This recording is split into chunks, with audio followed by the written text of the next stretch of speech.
ಬಹುಶಃ ಭಾರತ ದೇಶದಲ್ಲಿ ಕಳೆದ ವಾರ ಕಾಶ್ಮೀರದ ಬೆಳಗಾಂ ಅನ್ನುವಂತಹ ಪ್ರದೇಶದಲ್ಲಿ ನಡೆದಂತಹ ಶೂಟೌಟ್ ಪ್ರಕರಣ ಏನಿದೆ ಇದು ಖಂಡನೀಯ ಮತ್ತು ಇಡೀ ನಾಡೆ ನಿಬ್ಬೆರಗಾದಂತಹ ಎಲ್ಲರನ್ನೂ ಆತಂಕಕ್ಕೆ ಒಳಪಡಿಸಿಕೊಂಡು ಎಲ್ಲರೂ ದುಃಖದಿಂದ ಮತ್ತು ಆತಂಕದಿಂದ ಜೀವಿಸ್ತಾ ಇರುವಾಗ ಒಂದು ಕಡೆ ನಮ್ಮೊಬ್ಬ ನಾಯಕರು ಬಿಹಾರದಲ್ಲಿ ಚುನಾವಣೆ ಪ್ರಚಾರವನ್ನು ಮಾಡ್ತಾರೆ, ಈ ಕಡೆ IPL ಮ್ಯಾಚ್ ಕೂಡ ನಡೀತಾ ಇದೆ. ಅದು ಬಿಡಿ, ನಮಗೆ ಬೇಕಾಗಿಲ್ಲ. ಆದರೆ ಇಲ್ಲಿ ಪ್ರಜ್ಞಾವಂತ ನಾಗರಿಕರಂತೂ ಬಹಳ ದುಃಖಿತರಾಗಿದ್ದಾರೆ ಅನ್ನೋದಕ್ಕೆ ಯಾವುದೇ ಸಂಶಯ ಇಲ್ಲ ಅಂತ ಹೇಳಿ ನಾನು ಈ ಸಂದರ್ಭದಲ್ಲಿ ಹೇಳಿದ್ದೇನೆ. ದುರಾದೃಷ್ಟ ಏನಪ್ಪಾ ಅಂತ ಹೇಳಿದ್ರೆ, ಆ ಒಂದು ಘಟನೆ, ಆ ಒಂದು ಮಾರಣ ಹೋಮ ಯಾವುದೇ ಒಬ್ಬ ಮನುಷ್ಯ ಅದನ್ನ ಒಪ್ಪುಕೊಳ್ಳುವಂಥದ್ದಲ್ಲ. ಅದನ್ನ ಈ ರಾಷ್ಟ್ರದ ಎಲ್ಲಾ ಜಾತಿ ಜನಾಂಗದವರು, ಎಲ್ಲಾ ಧರ್ಮದವರು ಕೂಡ ಅದನ್ನು ಖಂಡಿಸಿದ್ದಾರೆ. ದುರಾದೃಷ್ಟ ಏನಪ್ಪಾ ಅಂತ ಹೇಳಿದ್ರೆ, ಅಲ್ಲಿ ಯಾವುದನ್ನ ಬಿಂಬಿಸಬೇಕಿತ್ತು ಅಥವಾ ಯಾವುದನ್ನ ಪ್ರಚಾರ ಪಡಿಸಬೇಕಿತ್ತು ಅಥವಾ ಯಾವುದರ ಬಗ್ಗೆ ಇಲ್ಲಿ ಬೆಳಕಿಸಬೇಕಾಗಿತ್ತು ಅದನ್ನ ಬಿಟ್ಟು ಒಂದು ಸಮುದಾಯವನ್ನ, ಇಡೀ ಒಂದು ಸಮುದಾಯವನ್ನ ಇಲ್ಲಿ ಅಪರಾಧಿ ಸ್ಥಾನದಲ್ಲಿ ನಿಲ್ಲಿಸಿಕೊಂಡು ಅಪಮಾನಿಸುವಂತಹ ಒಂದು ಸುದೀರ್ಘವಾದಂತಹ ಒಂದು ಚರ್ಚೆಯಲ್ಲಿ ನಡೆಯಿತು. ಕೆಲವೊಂದು ಮಾಧ್ಯಮಗಳ ಮುಖಾಂತರ, ಕೆಲವೊಂದು ಸಂಘ ಪರಿವಾರದ ನಾಯಕರುಗಳ ಮುಖಾಂತರ ಒಂದು ಸಮುದಾಯವನ್ನು ತುಚ್ಛವಾಗಿ ನೋಡುವಂತಹ ಒಂದು ಪ್ರಮೇಯ ಇಲ್ಲಿ ನಡೆಯಿತು. ಎಲ್ಲಿವರೆಗೆ ಅಂತ ಹೇಳಿದ್ರೆ, ಈ ದಕ್ಷಿಣ ಕನ್ನಡ ಜಿಲ್ಲೆಯನ್ನು ಸೇರಿದಂತೆ ಬಹಳಷ್ಟು ಕಡೆಗಳಲ್ಲಿ ಪ್ರಚೋದನಕಾರಿಯಾದಂತಹ ಭಾಷಣಗಳು ನಡೆದವು. ಯಾವುದೇ ವ್ಯವಸ್ಥೆಗಳು ಇದನ್ನ ತಡೆಯಲಿಲ್ಲ, ಪ್ರಶ್ನೆ ಮಾಡಲಿಲ್ಲ. ಅದರ ಫಲಿತಾಂಶವಾಗಿ ಇವತ್ತು ಒಬ್ಬ ಮಾನಸಿಕವಾಗಿ ಸ್ಥೈರ್ಯ ಇಲ್ಲದಂತಹ, ಒಬ್ಬ ಲೋಕವೇ ಏನು ತಿಳಿಯದಂತಹ ಒಬ್ಬ ಮುಗ್ಧ ಮೊಹಮ್ಮದ್ ಅಶ್ರಫ್ ಅನ್ನುವಂತಹ ಒಬ್ಬ ವ್ಯಕ್ತಿ ಒಂದು ಗುಂಪು ಹತ್ಯೆಗೆ ಒಳಗಾಗ್ತಾನೆ. ಆ ಒಂದು ಹತ್ಯೆ ತನ್ನ ಸಾವನ್ನಪ್ಪ. ಅವನಿಗೆ ಲೋಕದ ಪರಿವೇ ಇಲ್ಲ, ಜ್ಞಾನವೇ ಇಲ್ಲ. ಪಾಪ ಇಲ್ಲಿ ಏನಾಗ್ತಾ ಇದೆ, ಏನ್ ನಡೀತಾ ಇದೆ ಅವನಿಗೆ ಗೊತ್ತಿಲ್ಲ. ಅಂತಹ ಒಬ್ಬ ವ್ಯಕ್ತಿಯನ್ನ ಅಮಾನವೀಯವಾಗಿ ತನ್ನೆಲ್ಲ ಬಟ್ಟೆಗಳನ್ನು ಬಿಚ್ಚಿಕೊಂಡು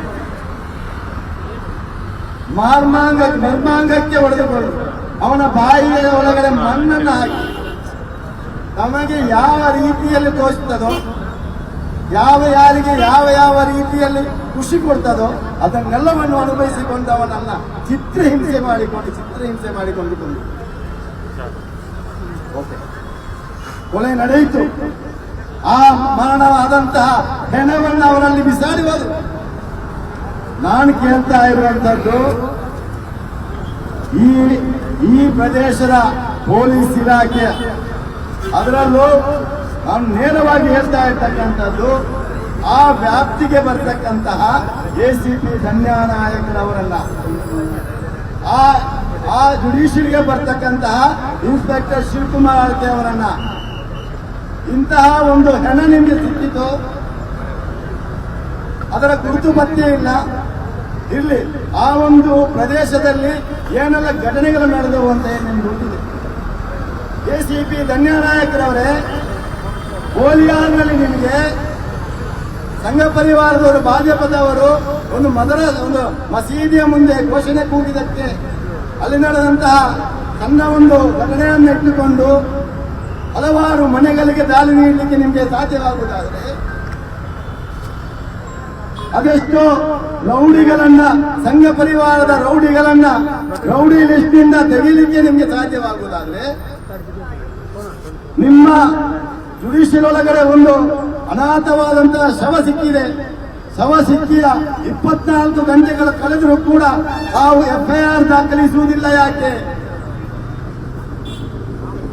ಅದು ಮಾತ್ರವಲ್ಲ, ನಿಮಗೆ ಆ ಪ್ರದೇಶದಲ್ಲಿ ನಡೆದಂತಹ ಆ ಒಂದು ಗುಂಪು ಹತ್ಯೆಯ ರೂವಾರಿಯಾದಂತ, ಆ ಗುಂಪು ಹತ್ಯೆಯಲ್ಲಿ ಭಾಗಿಯಾದಂತ ಕೊಲೆಗಾರನೇ ನಿಮಗೆ ದೂರದಾರನಾಗಿ ಸಿಕ್ಕಿದ್ದೇನೆ. ಅಲ್ಲಿ ಯಾರು ಪ್ರಜ್ಞಾವಂತರು ಇರ್ಲಿಲ್ರಿ. ಒಬ್ಬ ಕೊಲೆಗಾರನನ್ನೇ ನೀವು ಸಾಕ್ಷಿದಾರನಾಗಿ, ಒಬ್ಬ ಕೊಲೆಗಾರನನ್ನೇ ನೀವು ದೂರದಾರನಾಗಿ ನೀವು ಆಯ್ಕೆ ಮಾಡ್ತೀರಿ ಅಂತ ಹೇಳಿದ್ರೆ ನಿಮ್ಮ ಎಸಿಪಿ ಸ್ಥಾನವನ್ನು, ಇನ್ಸ್ಪೆಕ್ಟರ್ ಸ್ಥಾನವನ್ನು ನಾವು ಪ್ರಶ್ನಿಸಬೇಕಾಗಿದೆ. ನಿಮ್ಮ ಕರ್ತವ್ಯ ನಿಷ್ಠೆಯನ್ನು ನಾವು ಇಲ್ಲಿ ಪ್ರಶ್ನಿಸಬೇಕಾಗಿದೆ. ನಿಮ್ಮಂತಹ ಕೆಲವು ಮಂದಿಗಳು ಮಾಡುವಂತಹ ಇಂತಹ ಆ ಒಂದು ಸಂಘ ಪರಿವಾರ ಅಥವಾ ಇತರರಿಗೆ ಏಜೆಂಟರಾಗಿ ಮಾಡುವಂತ ಕೆಲಸ ಕಾರ್ಯಗಳಿಂದ ಇಲ್ಲಿ ನಿಷ್ಠೆಯಿಂದ ಕೆಲಸ ಮಾಡುವಂತ ಅಧಿಕಾರಿಗಳು ಕೂಡ ಅದರ ಬೆಲೆಯನ್ನು ತೆರಬೇಕಾಗ್ತದೆ. ಅರ್ಥ ಮಾಡ್ಕೋಬೇಕು. ನಾನು ಈ ರಾಜ್ಯದ ಮುಖ್ಯಮಂತ್ರಿಯನ್ನ ನೆನಪಿಸ್ತಾ ಇದ್ದೇನೆ. ಈ ಘಟನೆ ನಡೆದಿರ್ತಕ್ಕಂತಹ ಪ್ರದೇಶ ಅರ್ಥಾತ್ ಕುಡುಪು ಅನ್ನುವಂಥದ್ದು ನಿಮಗೆ ನಾನು ಇನ್ನೊಂದು ಸಲ ನೆನಪಿಸ್ತಾ ಇದ್ದೇನೆ. ನಿಮಗೆ ಮರೆತಿದ್ರೆ ನಾನು ಇನ್ನೊಮ್ಮೆ ನೆನಪಿಸ್ತೇನೆ. ನೀವು ಪ್ರಥಮ ಬಾರಿಗೆ ಮುಖ್ಯಮಂತ್ರಿ ಆದಂತಹ ಸಂದರ್ಭದಲ್ಲಿ ಇದೇ ಕೇರಳ ರಾಜ್ಯಕ್ಕೆ ಹೋಗುವಂತಹ ಒಂದು ವಾಹನದಲ್ಲಿ ಕೋಣಗಳಿದ್ದಂತಹ ಸಂದರ್ಭದಲ್ಲಿ ಅವರನ್ನ ಕೈಕಾಲು ಕಟ್ಟಿ ಹಾಕಿ ಹೊಡೆದು ಅವರನ್ನ ಚಿತ್ರಹಿಂಸೆ ಮಾಡಿದಂತಹ ಒಂದು ಘಟನೆಯನ್ನ ನಾನು ಇಲ್ಲಿ ನೆನಪಿಸ್ತಾ ಇದ್ದೇನೆ. ಮಾನ್ಯ ಮುಖ್ಯಮಂತ್ರಿಗಳೇ, ಈ ಒಂದು ಎಸಿಪಿ ನೇತೃತ್ವದ ಈ ಒಂದು ಜುಡಿಷಿಯಲ್ ಏನಿದೆ ಇದರಲ್ಲಿ ಈ ಸಂಘ ಪರಿವಾರದ ಅಟ್ಟಹಾಸ ಎಷ್ಟರ ಮಟ್ಟಿಗಿದೆ ಅಂತ ಹೇಳಿ ನಾನು ಇಲ್ಲಿ ನೆನಪಾಗ್ತಾ ಇದ್ದೀನಿ. ಕಳೆದ ಒಂದು ತಿಂಗಳಿಂದ ಆ ಪ್ರದೇಶದಲ್ಲಿ ಬಹಳಷ್ಟು ವ್ಯಾಪಾರಿಗಳಿದ್ದಾರೆ, ಬಹಳಷ್ಟು ಮಂದಿ ಮಾವಿನ ಹಣ್ಣಿನ ವ್ಯಾಪಾರಿಗಳಿದ್ದಾರೆ, ತರಕಾರಿ ವ್ಯಾಪಾರಿಗಳಿದ್ದಾರೆ. ಇವರು ಬೆಳಗಿನ ಜಾವ 3 ಗಂಟೆ 4 ಗಂಟೆಗೆ ತನ್ನ ವೃತ್ತಿ ಧರ್ಮಕ್ಕಾಗಿ, ತನ್ನ ವೃತ್ತಿಗಾಗಿ ಬರ್ತಿರ್ತಕ್ಕಂತಹ ಸಂದರ್ಭದಲ್ಲಿ ಇಲ್ಲಿ ಕೇಸರಿ ಶಾಲನ್ನು ಹಾಕೊಂಡು ಗೂಂಡಾಗಳನ್ನು ನಿಲ್ಲಿಸಿ ಇಲ್ಲಿ ನೀವು ನಾಕಬಂದಿ ಹಾಕಿಸ್ತೀರಂತ ಹೇಳಿದ್ರೆ ನೀವೇನು ಮಾಡ್ತಾ ಇದ್ದೀರಿ? ನಿಮಗೆ ಸರ್ಕಾರ ಯಾಕಾಗಿ ನಿಮಗೆ ಜವಾಬ್ದಾರಿ ಕೊಟ್ಟಿದೆ? ನಿಮ್ಮ ಕೆಲಸವನ್ನ ಆ ಗೂಂಡ ಸಂಘೀಯರು ಮಾಡುವುದಾದ್ರೆ ನೀವು ನಿಮ್ಮ ಹುದ್ದೆ ಏನಿದೆ ಅದನ್ನು ಬಿಟ್ಟು ನೀವು ಹೋಗಿ. ಈ ಮಂಗಳೂರು ಜಿಲ್ಲೆಗೆ ನಿಮ್ಮ ಅವಶ್ಯಕತೆ ಇಲ್ಲ. ನಾವು ಸರ್ಕಾರವನ್ನು ಒತ್ತಾಯಿಸುವುದು 1 ವಾರದೊಳಗಡೆ ಈ ಒಂದು ಎಸಿಪಿಯನ್ನ ಮತ್ತು ಇನ್ಸ್ಪೆಕ್ಟರ್ ಅನ್ನ ಈ ಮಂಗಳೂರಿಂದ ನೀವು ಹೊರಗಡೆ ಕಳಿಸದಿದ್ರೆ ನಮ್ಮ ಮುಂದಿನ ನಡೆ ಅವರ ಕಚೇರಿಗೆ ಆಗಿರ್ತದೆ ಅನ್ನುವಂತಹ ನೇರ ಆ ಒಂದು ಸಂದೇಶವನ್ನು ನೀವು ಕೊಡಲಿಕ್ಕೆ ಇಷ್ಟಪಡ್ತಾ ಇದ್ದೀನಿ. ಬಹಳ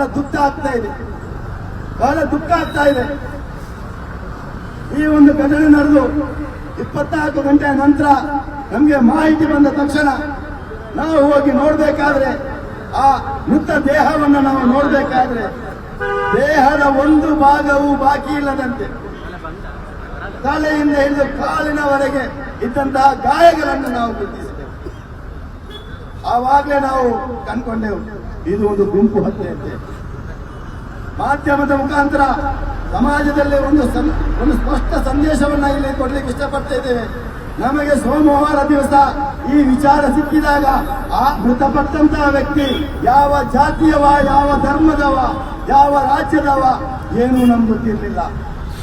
ನಮಗೆ ಗೊತ್ತಿರ್ತಕ್ಕಂಥದ್ದು ಒಬ್ಬ ವ್ಯಕ್ತಿ ಸತ್ತಿದ್ದಾನೆ, ಒಬ್ಬ ವ್ಯಕ್ತಿಯ ಮೃತದೇಹ ಇದೆ, ಒಬ್ಬ ಮನುಷ್ಯ ಸತ್ತು ಬಿದ್ದಿದ್ದಾನೆ ಅನ್ನೋದು ಮಾತ್ರವಾಗಿತ್ತು. ಈ ನಾಡಿನ ಬಹಳಷ್ಟು ಮಂದಿ ನಾಯಕರು ಸೇರಿಕೊಂಡು ನಾವುಗಳು ಅಲ್ಲಿ ಹೋಗಿ ನೋಡಿದಾಗ ನಮ್ಗೆ ಅಲ್ಲಿ ತೀರ್ಮಾನ ಮಾಡಲಿಕ್ಕೆ ಸಾಧ್ಯವಾಗ್ತಾ ಇರಲಿಲ್ಲ ಇವ ಯಾವ ಜಾತಿಯವ ಅಂತೇಳಿ. ಇವತ್ತು ಅದನ್ನ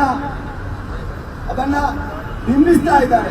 ನಾವು ಒಂದು ಕೊಲೆಯಾದರೆ ಅದನ್ನ ಜಾತಿಗೆ ತರ್ತೀವಿ ಅಂತೇಳಿ. ನಿನ್ನೆ ರಾತ್ರಿಯವರೆಗೆ ಆತನ ಅಶ್ರಫ್ನ ಸಹೋದರ ಅಬ್ದುಲ್ ಜಬ್ಬಾರ್ ಅವರು ಬಂದು ಮರಣವನ್ನ ಆ ಒಂದು ಶವವನ್ನು ನೋಡಿ ಗುರುತಿಸಿ ಹೌದು ಇದು ನನ್ನ ಅಣ್ಣ ಅಂತ ಹೇಳಿ ಗುರುತಿಸುವವರೆಗೂ ನಾವು ಅದನ್ನು ಇಲ್ಲಿ ಕೂಡ ಬಹಿರಂಗಪಡಿಸಲಿಲ್ಲ. ಆದರೆ ಈ ಇಲಾಖೆಯಲ್ಲಿ ನನಗೆ ಇರತಕ್ಕಂತಹ ಪ್ರಶ್ನೆ, ನೀವು ಎಸಿಪಿ ದಂಡನಾಯಕ ಶಿವಕುಮಾರ್ ಅವರು ಸೇರಿಕೊಂಡು ನೀವು ಭಾನುವಾರ ದಿವಸ ಈ ಒಂದು ಗುಂಪು ಹತ್ಯೆ ನಡೆದಂತಹ ಸಂಜೆ ದಿವಸ ಭಾಜಪಾ ನಾಯಕರೊಂದಿಗೆ ನಿಮ್ಮ ಠಾಣೆಯ ಹೊರಭಾಗದಲ್ಲಿ ಒಂದು ಚರ್ಚೆ ನಡೆದಿದ್ದು ನಮಗೆ ತಿಳಿದಿಲ್ಲ ಅಂತ ನೀವು ಭಾವಿಸ್ಕೋಬೇಡಿ. ಭರತ್ ಶೆಟ್ಟಿಯವರ ಅಲ್ಲಿಯ ಶಾಸಕರ ಅನತಿಯಂತೆ ನೀವು ನಡೆದು ಬಂದಿರುವಂತದ್ದು ಕೂಡ ನಮಗೆ ಗೊತ್ತಿದೆ. ನಿಮಗೆ ಯಾರ ಕಡೆಯಿಂದ ಡೈರೆಕ್ಷನ್ ಬಂದಿದೆ, ಯಾವ ರೀತಿಯ ಡೈರೆಕ್ಷನ್ ಅಲ್ಲಿ ನೀವು ಕೆಲಸ ಮಾಡಿದ್ದೀರಿ ಎಲ್ಲವೂ ನಮ್ಮ ಗಮನಕ್ಕೆ ಬಂದಿದೆ. ಬಹುಶಃ ನೀವು ತಪ್ಪು ಮಾಹಿತಿಗಳನ್ನ ನೀಡಿಕೊಂಡು ನಿಮ್ಮ ಮೇಲಾಧಿಕಾರಿಗಳನ್ನ ದಿಕ್ಕು ತಪ್ಪಿಸಿರಬಹುದು.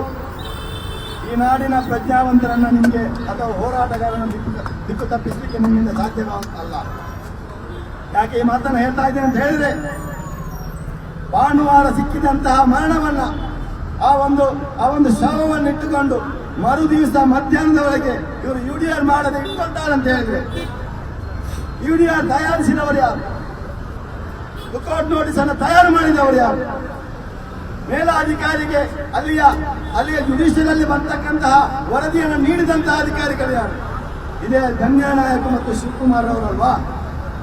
ನೀವು ಈ ಜಿಲ್ಲೆಗೆ ದ್ರೋಹ ಮಾಡಿಕೊಂಡು ಈ ಜಿಲ್ಲೆಯಲ್ಲಿ ಇಂತಹ ಒಂದು ಅಮಾನವೀಯ ಘಟನೆ ನಡೆದರೂ ಕೂಡ ಏನೂ ಆಗಿಲ್ಲ ಅಂತ ಹೇಳಿ ಒಂದು ಅನಾಥ ಶವದ ಹಾಗೆ ಮೋರ್ಚೆಗಳಿಗೆ ಬಿಸಾಡಿ ಬಿಟ್ರಲ್ಲ, ನಿಮ್ಮನ್ನು ಈ ಜನತೆ ಕ್ಷಮಿಸಲಿಕ್ಕೆ ಸಾಧ್ಯವಿದೆಯಾ? ಅಥವಾ ನೀವು ಯಾವ ನೈತಿಕತೆಯನ್ನು ಇಟ್ಟುಕೊಂಡು ಇಲ್ಲಿ ಕೆಲಸ ಮಾಡ್ತೀರಿ?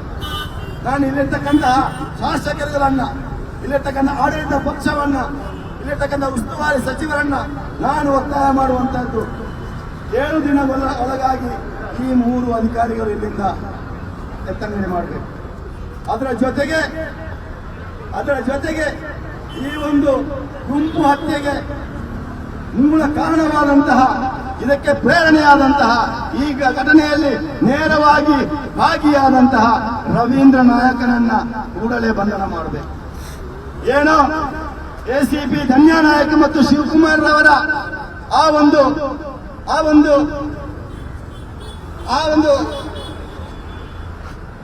ಬೇಕಂತ ಹೇಳಿ ಇವನ್ನ ದಿಕ್ಕು ತಪ್ಪಿಸುವಂತಹ ಒಂದು ಹುನ್ನಾರದ ಭಾಗವಾಗಿ ಇವತ್ತೇನು ರವೀಂದ್ರ ನಾಯಕ್ ಓಡಿ ಹೋಗಿದ್ದಾನೋ, ಮಂಗಳೂರು ಪೊಲೀಸ್, ಸಿಸಿಬಿ ಅಂತಹ ಬಹಳಷ್ಟು ಪೊಲೀಸ್ ಇಲಾಖೆಗಳಿವೆ.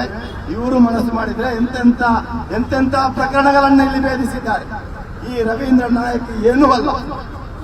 ದಯವಿಟ್ಟು ಈ ನಾಡಿನ ಜನತೆಗೆ ತಮ್ಮ ಮೇಲೆ ಗೌರವವಿದೆ, ವಿಶ್ವಾಸವಿದೆ, ಅದನ್ನು ಉಳಿಸಿಕೊಳ್ಳಿ ಅನ್ನುವಂತ ಒತ್ತಾಯವನ್ನ ಮಾಡುತ್ತಾ, ಇಲ್ಲಿ ಒಬ್ಬ ನನ್ನ ಏಜ್ ಕಲ್ಕೊಂಡು ಹೋಗಿದೆ, ಅವನಿಗೆ ಅವನು ಏನು ಮಾತಾಡ್ತಾನೆ, ಅವ್ರು ಏನು ಡಿಸಿಷನ್ ತಗೊಳ್ತಾರೆ ಅಂತ ಹೇಳುವಂತ ಆ ಒಂದು ಸ್ಥೈರ್ಯ ಅವರಲ್ಲಿಲ್ಲ. ಅಂತ ಒಬ್ಬ ರಾಜ್ಯದ ಗೃಹ ಸಚಿವರು ಏನೋ ಒಂದು ಹೇಳಿಕೆ ಕೊಡ್ತಾ ಇದ್ದಾರೆ. ಮತಿಭ್ರಮೆ ಆಗಿರ್ಬೇಕು ಏನೋ. ನಾನು ಸಿದ್ದರಾಮಯ್ಯಲ್ಲಿ ಹೇಳೋದು, ಅವರನ್ನ ಸಂಘ ಪರಿವಾರದ ಕಚೇರಿ ಕಳಿಸಿ, ಅದೇನಾದ್ರೂ ಕೆಲಸ ಮಾಡ್ಕೊಂಡಿರ್ಲಿ ಪಾಪ. ಅವರು ಈ ಗೃಹ ಇಲಾಖೆಯನ್ನ ನಿಭಾಯಿಸಲಿಕ್ಕೆ ಅವರು ಸಮರ್ಥರಲ್ಲ. ಅವರು ನಿನ್ನೆ ಪೊಲೀಸ್ ಇಲಾಖೆಯಲ್ಲಿ ಪೊಲೀಸರಿಗೆ ತನಿಖೆಯಲ್ಲಿ ಸಿಕ್ಕದಂತಹ, ಅಲ್ಲಿ ಸಾರ್ವಜನಿಕರವಾಗಿ ಸಿಕ್ಕದಂತಹ ಮಾಹಿತಿ ಇವರಿಗೆ ಯಾರು ಕೊಟ್ಟರು? ಭರತ್ ಶೆಟ್ಟಿ ಅವರ, ಅಥವಾ ಕೊಲೆ ಮಾಡಿದಂತಹ ಕೊಲೆಘಾತಕ ರವೀಂದ್ರ ನಾಯಕ, ಅಥವಾ ಇವತ್ತು ಬಂಧನವಾಗಿರ್ತಕ್ಕಂತಹ ಸಚಿನ, ಅಥವಾ ಕೊಲೆ ಮಾಡಿಕೊಂಡು ದೂರು ಕೊಟ್ಟಂತಹ ಮಂಜುನಾಥನ? ಯಾರು ಇವರು? ಯಾರ ಮಾತನ್ನ ಕೇಳಿಕೊಂಡು ಮಾಧ್ಯಮದ ಮುಂದೆ ಬಂದು ಆ ರೀತಿಯ ಒಂದು ಹೇಳಿಕೊಡ್ತಾರೆ? ಇವತ್ತು ವಾಪಸ್ ಯೂಟರ್ನ್. ನಾನು ಹಾಗೆ ಹೇಳಿ, ಅದು ರಾಜಕಾರಣಿಗಳ ಏನ್ ಮಾಡ್ಲಿಕ್ಕೆ ಆಗಲ್ಲ, ನಮ್ಮ ದುರಂತ.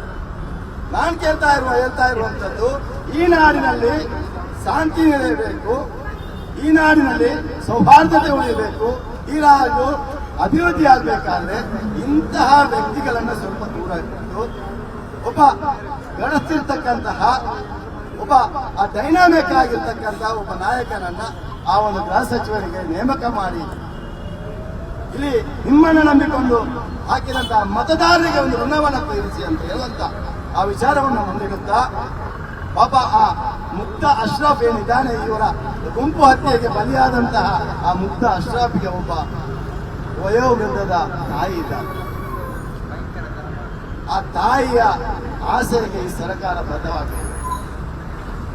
ಅವರಿಗೆ ಸೂಕ್ತವಾದಂತಹ ಪರಿಹಾರವನ್ನ ಘೋಷಣೆ ಮಾಡಿ ಅವರಿಗೆ ತಲುಪಿಸುವಂತಹ ಜವಾಬ್ದಾರಿಯನ್ನ ಕರ್ನಾಟಕ ಸರ್ಕಾರ ತೆಗೆಯಬೇಕು ಅನ್ನುವಂತಹ ಒತ್ತಾಯದೊಂದಿಗೆ ಇಂತಹ ಗುಂಪು ಹತ್ಯೆಗಳು ಇನ್ನು ಮುಂದಕ್ಕೆ ಈ ಜಿಲ್ಲೆಯಲ್ಲಿ ಈ ನಾಡಿನಲ್ಲಿ ನಡೆಯಬಾರದು ಅಂತಹ ಒಂದು ಸಂದೇಶ ಕೊಡುವಂತಹ ಒಂದು ಕಾನೂನು ಕ್ರಮವನ್ನ ಇಲಾಖೆ ಮತ್ತು ಈ ರಾಜ್ಯ ಸರ್ಕಾರ ತೆಗೆಯಬೇಕು ಅನ್ನೋಕ್ಕೆ ಬೇಕಾಗಿ ಸದಾ SDPI ತಮ್ಮ ಜೊತೆ ಇರ್ತದೆ ಮತ್ತು ಇಂತಹ ಅನ್ಯಾಯಗಳು ಅಕ್ರಮಗಳು ನಡೆದರೆ ಇದರ ವಿರುದ್ಧವಾಗಿ ಯಾವ ಹಂತದಲ್ಲಾದರೂ ಕೂಡ SDPI ಹೋರಾಟ ಮಾಡ್ತದೆ ಅನ್ನುವಂತ ಸಂದೇಶವನ್ನು ನೀಡುತ್ತಾ ಅವಕಾಶಕ್ಕಾಗಿ ವಂದಿಸುತ್ತೇನೆ.